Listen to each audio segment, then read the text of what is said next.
Go, go, go. Good day, sir. So ngayon po ipapaliwanag po namin is yung about sa SISO, which is single input, single output with Saison, Arlino, Roleda, and ako. So dito na tayo. So meron tayo ditong tatlong switch.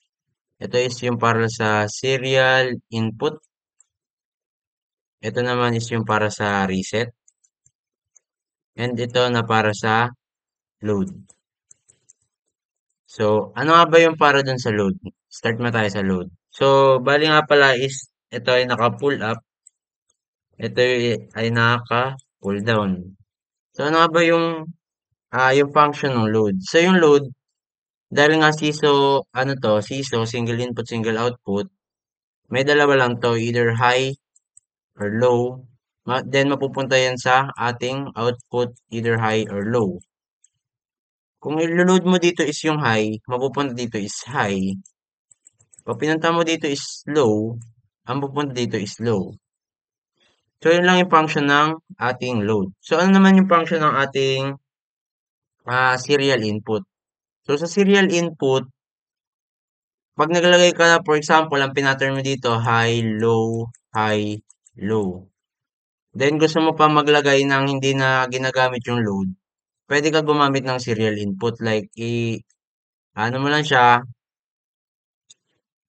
um, isi-switch mo lang siya, magkusang maglalagay ito ng high, low, depende sa pinili mo.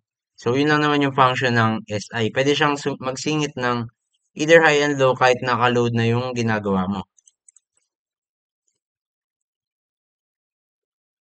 So, next naman is itong ating last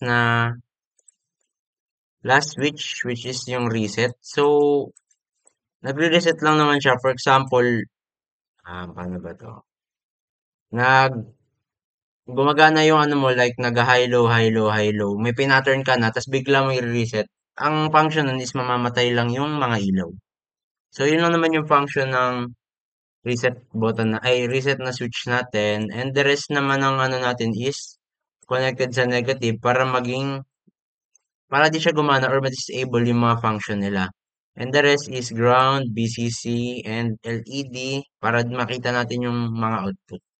Then yun lang. Thank you.